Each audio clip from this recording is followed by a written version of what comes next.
Habari za mdau mtazamaji wa Trust Media, bila shaka uko vizuri kabisa. Mimi naitwa Dix. Usiache kusubscribe lakini pia kubonyeza alama ya kengele ili kupata update zaidi. Leo tumekuandalia viwanja ambavyo vitakavyotumika kwa AFCON mwaka 2027 hapa Tanzania. Sasa tunajua AFCON yatakuwa mashindano ya kihistoria kwa Afrika Mashariki kwa sababu Tanzania, Kenya, Uganda kwa pamoja watakuwa wenyeji wa michuano hii mikubwa ya soka barani Afrika. Lakini leo tunaangalia Tanzania pekee. Je, Tanzania imejiandaa na viwanja gani? Viko katika miji gani? Viwanja hivi vina sifa gani? Na muhimu zaidi, uwepo wa viwanja hivi utabadilishaje miji ambayo imepata nafasi ya kuwa wenyeji wa AFCON? Tunaanza namba 1, Benjamin Mkapa Stadium, Dar es Salaam. Tunaanza safari yetu katika jiji kubwa la Tanzania, Dar es Salaam. Dar es Salaam ni jiji la pwani lenye shughuli nyingi za biashara, usafirishaji, utalii na burudani. Ni moja ya vituo muhimu zaidi vya kiuchumi nchini Tanzania. Jiji hili lina vivutio mbalimbali katika maeneo ya biashara kama Kariakoo hadi fukwe, visiwa vilivyo karibu na jiji. Na katikati ya shughuli hizi za jiji, kuna moja ya viwanja maarufu zaidi nchini Tanzania, Benjamin Mkapa Stadium. Uwanja huu una uwezo wa kuchukua takriban watazamaji 60,000 na kwa muda mrefu umekuwa ukitumika kwa mechi kubwa za ndani na za kimataifa. Kwa AFCON mwaka 2027, Benjamin Mkapa unapitia maboresho makubwa ili kuufanya uendane na mahitaji ya mashindano ya kiwango cha CAF. Miongoni mwa maeneo yaliyoboreshwa ni pitch, maeneo ya VIP na VVIP, pamoja na maeneo ya waandishi wa habari na watangazaji. Serikali pia imepanga kuboresha mifumo ya kuingia uwanjani kwa kutumia tehama, milango ya ofisi, vyoo vya watazamaji na maeneo mengine muhimu. Si swala la kuongeza uzuri wa uwanja tu, ni swala la kuhakikisha tu mchezaji, mwandishi wa habari, mtangazaji, mgeni wa kimataifa na viongozi wote wanapata mazingira yaliyokidhi masharti ya mashindano makubwa. Dar es Salaam tayari ina miundombinu mikubwa ya usafiri, biashara, hoteli na huduma mbalimbali. Mashabiki kutoka Tanzania na nje ya nchi wanapokuja, hawaji tu kwa ajili ya mpira peke yake. Watatumia hoteli, watatumia usafiri, watakula kwenye migahawa, watatembelea maeneo mbalimbali, na wafanyabiashara wadogo na wakubwa wanaweza kupata fursa kutokana na ongezeko la wageni. Kwa upande wa soka, uwanja upya utaendelea kuwa mali muhimu ya Tanzania hata baada ya AFCON kumalizika. Sasa tuondoke Dar es Salaam na kuelekea kaskazini mwa Tanzania. Tunaingia Arusha. Arusha ni moja kati ya miji muhimu sana katika sekta ya utalii nchini Tanzania. Mji huu unahusishwa kwa karibu na safari za kwenda maeneo maarufu ya utalii kama Serengeti, Ngorongoro, Arusha National Park, uwanja wa ndege wa kimataifa wa Kilimanjaro. Pia unaelezwa kama lango muhimu la kuelekea vivutio vya utalii vya kaskazini mwa Tanzania. Na sasa Arusha inaongeza kitu kingine kikubwa kwenye utambulisho wake, uwanja mpya wa kisasa wa michezo. Huu ni uwanja wa Samia Suluhu Hassan Stadium unaojengwa eneo la Olmoti jijini Arusha. Serikali imetenga takriban shilingi bilioni 286 kwa ajili ya ujenzi wa uwanja huu, huku uwezo uliotajwa ukiwa karibu watazamaji 30,000. Uwanja huu umejengwa ukiwa sehemu ya maandalizi ya Tanzania kwa AFCON 2027.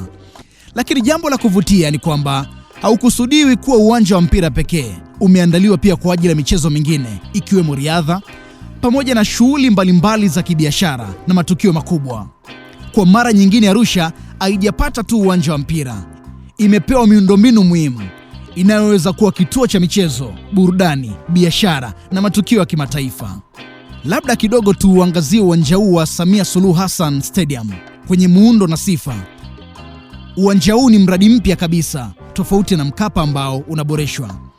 Hivyo sehemu kubwa ya miundombinu yake imeundwa tangu mwanzo kwa kuzingatia mahitaji ya kisasa.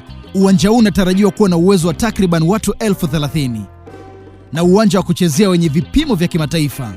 Na kwa kuwa Arusha ni mji wa utalii, uwepo wa uwanja huu unaweza kuleta mchanganyiko wa kipekee kati ya michezo na utalii. Fikiria shabiki anakuja Arusha kuangalia AFCON, anaweza kuangalia mechi uwanjani leo na kesho akaenda kutembelea vivutio vya kitalii. Hii ndiyo sababu serikali imeeleza kuwa uwanja huu unaweza kuwa kichocheo cha utalii na maendeleo ya uchumi kwa wakazi wa Arusha. Tunaenda kwenye uwanja namba 3 ambapo unaitwa Fumba Stadium. Uwanja huu unapatikana Zanzibar.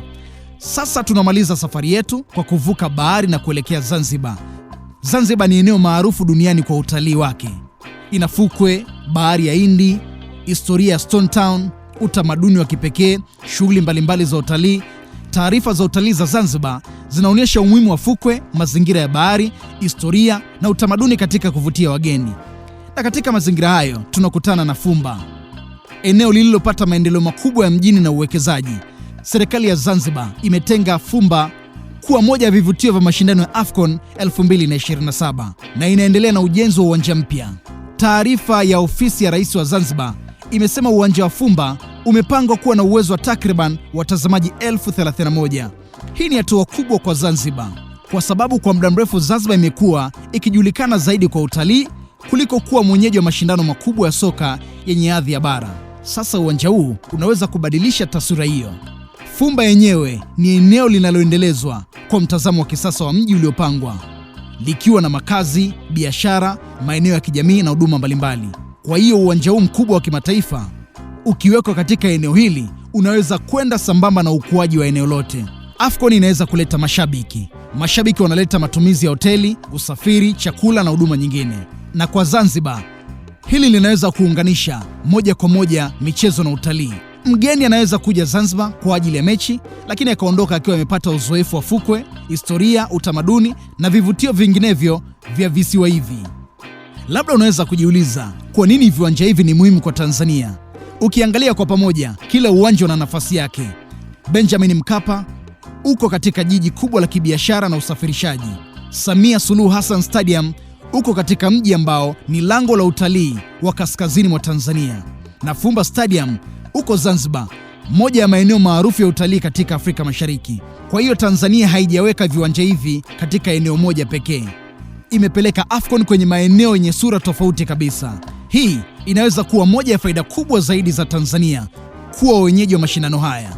Nini kitatokea baada ya AFCON? Hili ndilo jambo muhimu zaidi, kwa sababu viwanja hivi havipaswi kuwa na matumizi kwa mwezi mmoja tu wa mashindano. Benjamin Mkapa tayari una historia ya kutumika katika mechi kubwa na utaendelea kuwa uwanja muhimu wa taifa. Arusha itakuwa na uwanja mpya ambao unaweza kutumika kwa soka, riadha na matukio mengine. Na Zanzibar itakuwa na uwanja mpya wa kiwango kikubwa ambao unaweza kuongeza uwezo wa visiwa hivyo kuandaa mashindano ya kimataifa. Kwa vijana, hii inaweza kumaanisha fursa zaidi kwa kucheza michezo. Kwa wafanyabiashara, inaweza kumaanisha matukio zaidi. Kwa utalii, inaweza kumaanisha wageni zaidi. Na kwa ujumla, inaweza kumaanisha uwezo mkubwa zaidi wa kuandaa mashindano ya kimataifa siku zijazo. Kwa hiyo tunapozungumzia AFCON 2027 Tanzania, hatuzungumzii mpira pekee. Tunazungumzia miundombinu, utalii, biashara, ajira, vijana na taswira ya Tanzania kimataifa.